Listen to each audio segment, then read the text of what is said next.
Hi, everybody. It's the DRF race of the day for Saturday, December the 24th, race number 8 at Gulfstream Park. It's the $100,000 Janus Stakes. I'm Dan Illman, along with a very special guest. Ashley Mailloux joins DRF. You've seen her all across the country covering races at Gulfstream, up at Fort Erie. She's been at the Maryland Jockey Club. She's a fantastic handicapper. I'm really looking forward to working with you, Ashley.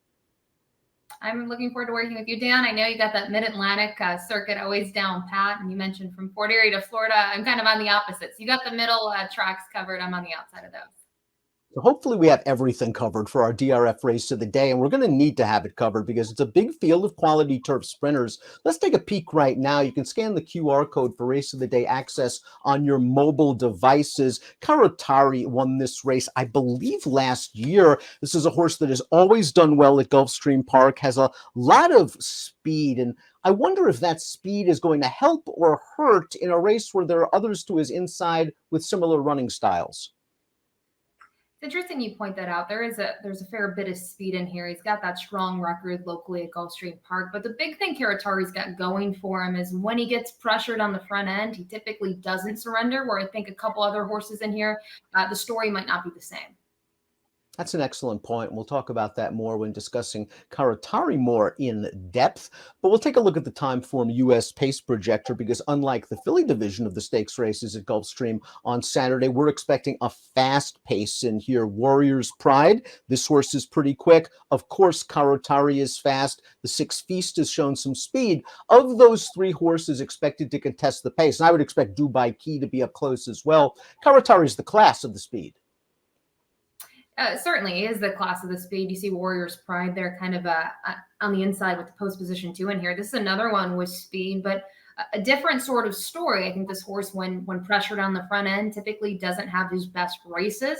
I think when he catches a flyer, that's when we see the best performances from him. And he's going to have certainly pressure in here. And I agree with you. I think Dubai Key is kind of part of that as well, even though Timeform has him a little kind of off of it just a tad, but there's going to be a ton of pressure on these horses early on. And the number 1, Scaramouch, looks like one that would benefit if the pace is fast. He's a bit of an X factor in this race, is this lightly raced 3-year-old, simply because this is a new surface for him. He's trying turf for the first time. His dam one on the turf, his second dam one on the turf. And this horse has shown ability on the main track, a graded stakes winner against fellow 3-year-olds.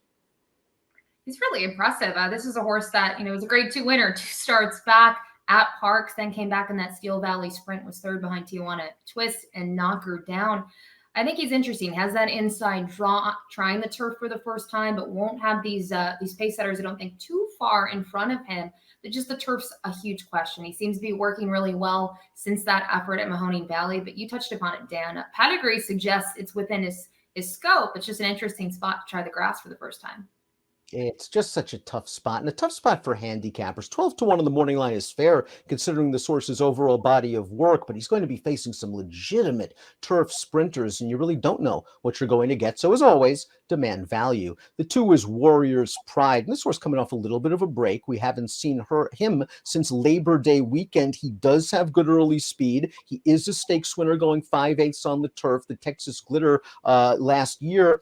I wonder if he's a bit off form, and I'm concerned that if he faces a lot of heat, he might be one of those horses that wilts. Look at him, the Bob Humphrey Sprint. He was that pace setter. He surrendered. They gave him time off, brought him back for a start. Didn't pan out well. He had 2 horses beaten, and then he went back to the shelf. He is a 4-year-old. He raced, 6 times so far this year, 6 last year. I just think even if he's kind of back up to his normal standards and self, he's probably going to need a race. We saw that last year he was in a tougher spot in the grade 3 Gulfstream Park Turf Sprint, but I also alluded to the fact with the speed. He has speed. He has, that draw toward the inside of the starting gate. But when you look at him when he's won, it's because he's caught a couple lengths in front of the field, and they haven't been able to catch him, even at the 5/8 distance. And I just don't think he's going to be able to clear the field like we've seen in the past. A horse that I'm very interested in using in any kind of multi-race wager is up next. It's the lightly raced number 3, Cloudy, trained by Shug McGahee. And we're going to watch his most recent effort, going 5.5 furlongs at Keeneland. All in all, the trip works out. He's in the pocket turning into the stretch, but he's also in a little bit tight, and he is going to find a seam. Once he gets to the outside, he readily runs by the leader to a career best 91 Bayard speed figure. And this is a horse who, other than his first 2 dirt starts against the likes of Cyberknife and Epicenter, has done nothing wrong. He has done nothing wrong. You already stole my kind of words there. I mean, when he was on the dirt, he was facing really what ended up being top 3-year-olds. But I think the big thing with that Keeneland race is when he got in that tight spot, he didn't back out of it. He actually kept on moving up. And I think he just keeps on getting better. His numbers show that. You look at his fires, he's improving each time. And 5.5 at Keeneland in the fall, you see a huge field. He's going to get a big field in this spot once again. But I thought it was a pretty gritty performance in the end. Now, Timeform US believes he's going to have to do it from last, which might be somewhat advantageous if the pace is very fast, but they might be going 5 to 10 lengths faster at the pace call than they were at Keeneland last time out. It's up to Tyler to keep him relatively within range. Yeah, I agree. He can't be too far off of it, and that's a big thing to note. That last race was 5.5, but look at his prior start, 6.5 in a mile. So he's versatile enough to win at different distances, but he's going to cut back once again. And when we start to talk about some other horses in here, they don't want to be denied on the front end. So he can't be too far off of it if he's going to try to get a major share in here. And for a closer, it gets late early at Gulfstream going 5/8, so he's going to have to really be on the move turning into the stretch. Nothing Better is a very consistent and underrated runner for trainer Jorge Duarte. He has won 3 of his last 4 starts. Let's watch the Aqueduct Turf Sprint Championship, his most recent race, going 3/4 of a mile. He just went right to the front in this race, controlled it, and look how game he is. He's taking some pressure from a quality horse on the outside, and he refuses to yield. He does refuse. He was a good price in this race as well. And you look at the fractions that were set, they were swift, and he was able to hang on in here. And I thought it was a good performance. Something to note about the race, he did not race with Lasix. That's going to be, again, the case come when this races. So it's nice to see that he was able to win, because prior to that, you see a lot of L's down the page. You know he was running with Lasix prior. That race was at 6 furlongs. He made the lead going 6. Whether he can make the lead against this swift crew, cutting back to a sharper 5, remains to be seen, but he's a hearty, consistent type. You expect a good effort from Nothing Better. Dubai Key tried 6.5, going down the hill at Santa Anita last time out, and A, that distance might be a little bit far for him, and B, that company might have been a little bit too tough. 3 next out winners. The 5th place horse came back to win a restricted stake with a 94 buyer. Yeah, I don't think he wants any part of 6.5. I think he showed that it was a great too. It was the Eddie D, different sort of races, compared to what he was facing before. I actually thought the grade 3 performance on September 4th was pretty good. He was the pace setter in there. He got a 93 buyer speed figure.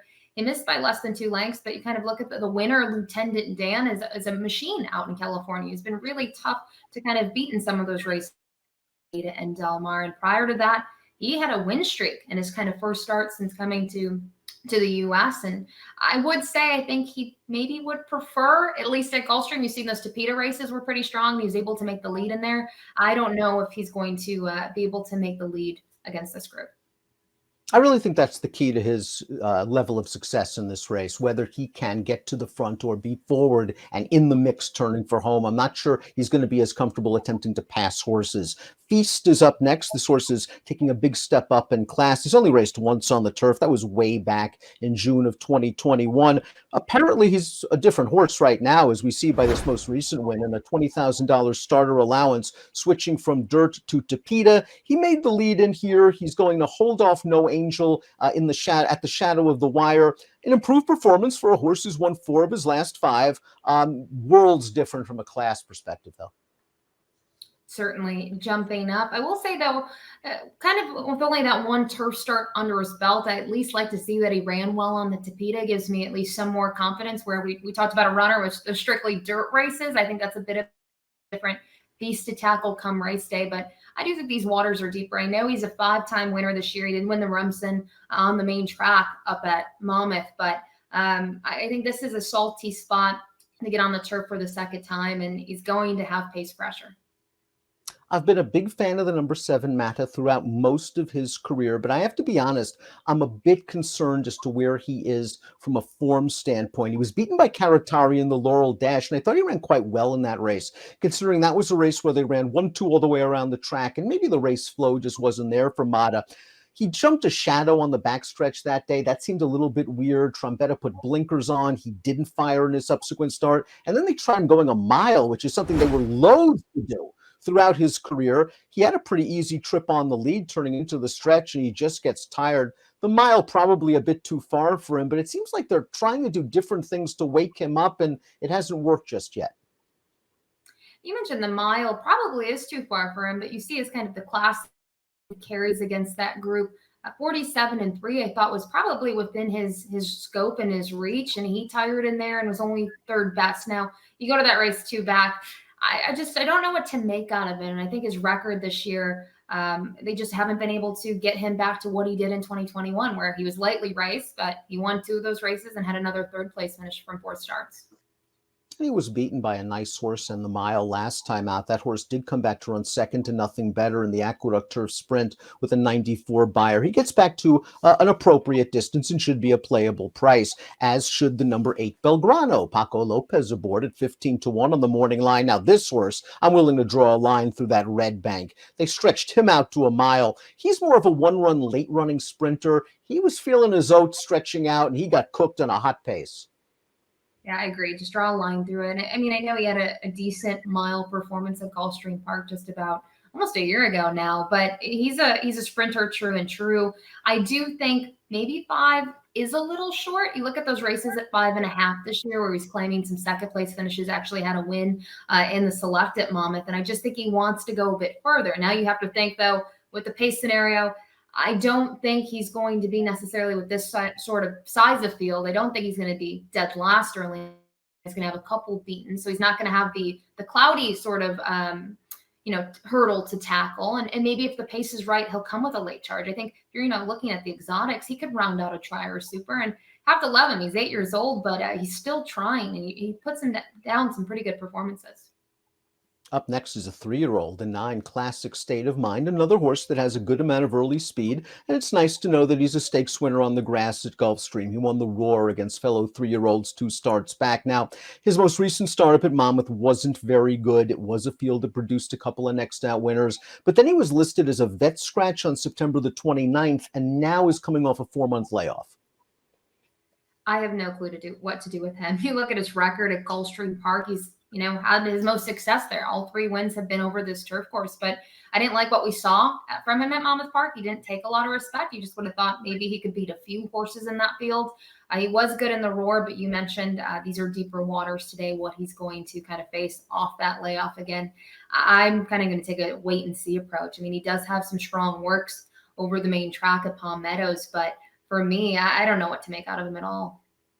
Here's the horse to beat, the number 10 Karatari. He won last year's Janus on the lead. And here's his most recent race, the Laurel Dash. Mata ran third in here, and Karatari showed his customary early speed. He cuts the corner, turning for home, and he is just not going to let this runner-up Comedy Town go by. There are multiple occasions where it looks like Comedy Town's going to go by, but Karatari parries each thrust. Actually, a couple of these strides, it looks like Comedy Town's going to kind of get by this horse easy and doesn't. And this is what you kind of want in a horse. If you're going to have speed, you want a horse that can take the heat and pressure. And he's shown that time and time again. And you look down the page, some of the horses that he's faced, Extravagant Kid, Bad Beat Brian, I think, and even Fast Boat, Gear Jockey, he's finished in front of. I think he's got more class than probably a lot of runners in the field. And I think he's the one to beat. He's been managed masterfully by his trainer, Brian Lynch. After winning this race last year, he came down with some quarter crack issues. They gave him plenty of time. He returned just in time for the Jim McKay Turf Sprint. We were there that day. He scored in gate-to-wire fashion. Pimlico at Gulfstream, that 5/8 just seems very similar. Tight turns, geared towards speed. We'll see if he can overcome some pace heat, but he's the one to beat. I think Chess Master's a little bit interesting, Ashley. The number 11, very consistent right now, has been on the board in her last 5. In her last race, going 5.5 at Laurel against Nothing Better, she broke on top. She's a very good gate. He's a very good gate horse, but he conceded. They let Nothing Better get the lead. He got to the outside, and he just couldn't get by Nothing Better. This time around, he's probably on the outside of Karatari.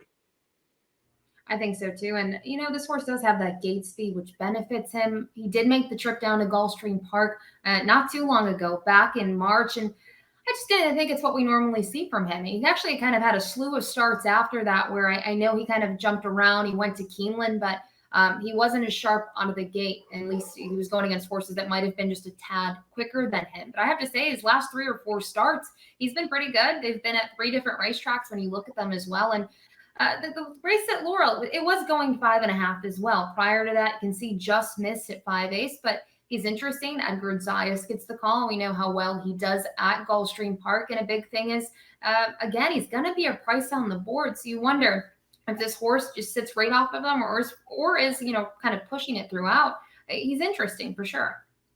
He has a race or two, most notably that stake at Tampa Bay early in 2022, although that was a race where he controlled the pace, but he sprinted on home in eye-catching fashion to earn that triple-digit buyer. The last horse in the body of the race is the number 12. That's Agent Peter Graves, going out for the great Bill Mott. 4th last time out, going 5.5. They cut him back in distance that day. This is another horse that's shown speed in the past, but tough post position, tough company. 8-1 on the morning line seems a little bit light. I need more. I don't like the post either. I think post 12, not ideal for him. You mentioned he's got some early foot. It's just, you look at those 2 races at Canterbury back in June. Those were going a mile, and he was really gunning for it early on. They weren't soft, especially that race on June 2nd. That was a pretty swift happen there, and he was much the best. Now, I will say in his first start for Bill Mott, I thought it was a good effort. Exits that race that Cloudy was in, and Cloudy had a trouble trip. This one was closer to the pace. So I don't know exactly what to make from him yet. I think a little bit of a wait and see approach once again. And with a better post, maybe he was worth a bigger shot.